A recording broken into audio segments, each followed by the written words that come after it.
Hi friends, welcome to Krishna's kitchen.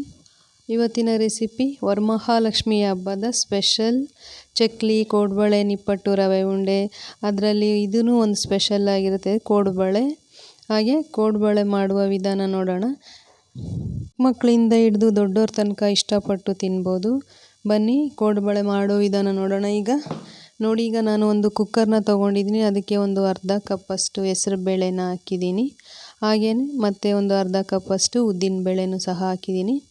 ನೋಡಿ, ಈಗ ಇದಿಷ್ಟಕ್ಕೆ ನೀರನ್ನು ಹಾಕಬೇಕು. ನೀರು ಹಾಕ್ಬಿಟ್ಟು ನೀಟಾಗಿ ವಾಶ್ ಮಾಡ್ಕೋಬೇಕು. ನೋಡಿ, ನಾನು ಒಂದೆರಡು ಸಲ ವಾಶ್ ಮಾಡಿ ಇಟ್ಕೊಂಡಿದ್ದೀನಿ.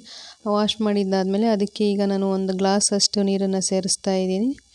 ನೀರನ್ನು ಸೇರಿಸಿ ಈಗ ನಾನು ಕುಕ್ಕರ್ ಕ್ಯಾಪ್ನ ಕ್ಲೋಸ್ ಮಾಡ್ತಾ ಇದ್ದೀನಿ. ಹಾಗೆ ಸ್ಟವ್ ಆನ್ ಮಾಡಿ ಕುಕ್ಕರ್ನ ಸ್ಟವ್ ಮೇಲೆ ಇಟ್ಟಿದ್ದೀನಿ. ಈಗ ಕುಕ್ಕರ್ ಒಂದು ವಿಸಲ್ ಬರ್ತಾ ಇದೆ. ಕುಕ್ಕರ್ ವಿಸಲ್ ಬಂದಮೇಲೆ ಅದನ್ನು ತಣ್ಣಗಾಗೋದಕ್ಕೆ ಹಾಗೆ ಒಂದೆರಡು ನಿಮಿಷ ಬಿಟ್ಬಿಡಬೇಕು. ನೋಡಿ, ಈಗ ಈ ಕಡೆ ನಾನು ಒಂದು ಪಾತ್ರೆನ ತೊಗೊಂಡಿದ್ದೀನಿ. ಪಾತ್ರೆಗೆ 2 ಕಪ್ಪಷ್ಟು ಅಕ್ಕಿ ಹಿಟ್ಟನ್ನು ತೊಗೊಂಡಿದ್ದೀನಿ. ನೋಡಿ, ಇದೇ ಕಪ್ಪಲ್ಲಿ 2 ಕಪ್ಪಷ್ಟು ಈಗ 2 ಕಪ್ಪಷ್ಟು ಅಕ್ಕಿ ಹಿಟ್ಟನ್ನು ತೊಗೊಂಡಿದ್ದೀನಿ. ಅಕ್ಕಿ ಹಿಟ್ಟು ಚೆನ್ನಾಗಿ ಮಿಲ್ ಮಾಡಿಸಿದ್ದೀವಿ. ತುಂಬ ನೈಸಾಗೆಲ್ಲ ಇರಬಾರ್ದು, ಹಾಗೆ ತರಿನೂ ಇರಬಾರ್ದು. ನಾನು ಮೀಡಿಯಮ್ಮಾಗಿ ಹಾಕ್ಸ್ಕೊಂಡು ಇಟ್ಕೊಂಡಿದ್ದೀನಿ. ನೋಡಿ, ಹಾಗೆಯೇ ಸ್ವಲ್ಪ ಬಿಳಿ ಎಳ್ಳನ್ನು ಸಹ ಸೇರಿಸ್ತಾ ಇದ್ದೀವಿ. ಯಾಕಂದರೆ ಎಳ್ಳು ಸೇರಿಸೋದ್ರಿಂದ ಸ್ವಲ್ಪ ರುಚಿ ಬರುತ್ತೆ ಅಂತ. ಹಾಗೆಯೇ ಒಂದು ಸ್ಪೂನಷ್ಟು ರೆಡ್ ಚಿಲ್ಲಿ ಪೌಡರ್ ಹಾಕ್ತಾಯಿದ್ದೀನಿ. ಮತ್ತು 1 ಸ್ಪೂನಷ್ಟು ನೈಸ್ ಸಾಲ್ಟ್ ಸೇರಿಸ್ಬಿಟ್ಟು, ಹಾಗೆಯೇ ನಾವು ಮುಂಚೆ ಬೇಯಿಸಿಟ್ಕೊಂಡಿದ್ವಲ್ಲ ಉದ್ದಿನ ಬೇಳೆನ, ಅದನ್ನು ಈಗ ಇದಕ್ಕೆ ಅಕ್ಕಿ ಹಿಟ್ಟಿಗೆ ಸೇರಿಸ್ಕೋಬೇಕು. ನೋಡಿ, ಈಗ ಇದು ಒಂದು 75% ಬೆಂದಿದೆ. ಈಗ ತುಂಬ ಎಲ್ಲ ಬೇಯಿಸ್ಕೊಳ್ಳೋದಕ್ಕೆ ಹೋಗಬಾರ್ದು. ಹೀಗೆ ಸ್ವಲ್ಪ ಒಂದು 50% ಬೆಂದರೆ ಸಾಕು.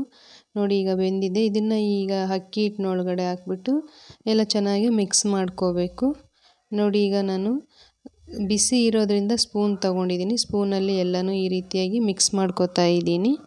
ಇದನ್ನು ಹಾಗೆಯೇ ಒಂದೆರಡು ನಿಮಿಷ ತಣ್ಣಗಾಗಕ್ಕೆ ಬಿಡಬೇಕು. ತಣ್ಣಗಾದ್ಮೇಲೆ ಉಳಿದಿರೋದನ್ನು ಸಹ ಇದಕ್ಕೆ ಸೇರಿಸ್ಕೋಬೇಕು. ನೋಡಿ, ಎಲ್ಲನೂ ಈಗ ಇದಕ್ಕೆ ಹಾಕೊಂಡಾಯಿತು.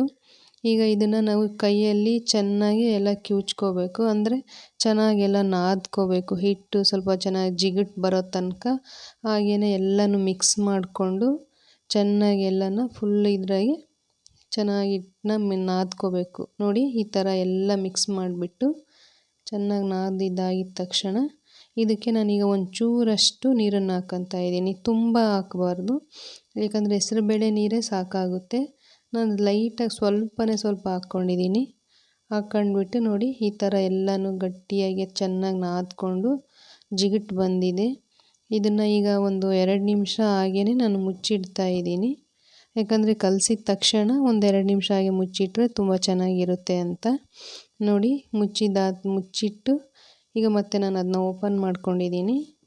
ಇದನ್ನ ಹೀಗೆ ಒಂದು ಉಂಡೆ ಥರ ಮಾಡ್ಕೋಬೇಕು. ನೋಡಿ, ಈ ಥರ ಎಲ್ಲ ಲಟ್ಟಿಸ್ಕೊಳ್ಳೋದಕ್ಕೆಲ್ಲ ಬರೋಲ್ಲ. ಈ ಕೈಯಲ್ಲಿನೇ ಈ ಥರ ಎಲ್ಲ ನೈಸ್ ಮಾಡಿಕೊಂಡು ಹಾಗೆ ಚಿಕ್ಕದಾಗಿ ಉಂಡೆಗಳನ್ನ ಮಾಡ್ಕೊಂಡ್ಬಿಟ್ಟು ಇದನ್ನ ಈ ರೀತಿಯಾಗಿ ಉದ್ದುದ್ದ ಮಾಡಿಬಿಟ್ಟು ಅದನ್ನ ಹಾಗೆ ಫೋಲ್ಡ್ ಮಾಡಬೇಕು.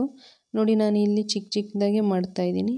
ನಮಗೆ ದಪ್ಪ ಸೈಜ್ ಬೇಕಂದರೆ ದಪ್ಪ ಮಾಡ್ಕೋಬೋದು, ಚಿಕ್ಕದು ಬೇಕಂದರೆ ಚಿಕ್ಕದಾಗೆ ಮಾಡ್ಕೋಬೋದು. ನಾನಿಲ್ಲಿ ಚಿಕ್ಕದಾಗೆ ಎಲ್ಲನೂ ಮಾಡಿದ ತಕ್ಷಣ ನೋಡಿ, ಎಣ್ಣೆ ಬಿಸಿಯಾಗಿದೆ. ಎಣ್ಣೆಗೆ ಎಲ್ಲನೂ ಈ ರೀತಿಯಾಗಿ ಒಂದೊಂದೇ ಬಿಟ್ಟಿದ್ದೀವಿ. ಈ ರೀತಿ ಕೋಡುಬಳೆ ತಯಾರಾಗಿದೆ. ಹಾಗೆಯೇ ವಿಡಿಯೋ ಇಷ್ಟ ಆದರೆ ಲೈಕ್ ಮಾಡಿ, ಶೇರ್ ಮಾಡಿ, ಕಮೆಂಟ್ ಮಾಡಿ, ಕೃಷ್ಣಾಸ್ ಕಿಚನ್ಗೆ ಸಬ್ಸ್ಕ್ರೈಬ್ ಮಾಡಿ, ಹಾಗೆ ಸಪೋರ್ಟ್ ಮಾಡಿ. ವಿಡಿಯೋ ನೋಡಿದ್ದಕ್ಕಾಗಿ ಧನ್ಯವಾದಗಳು.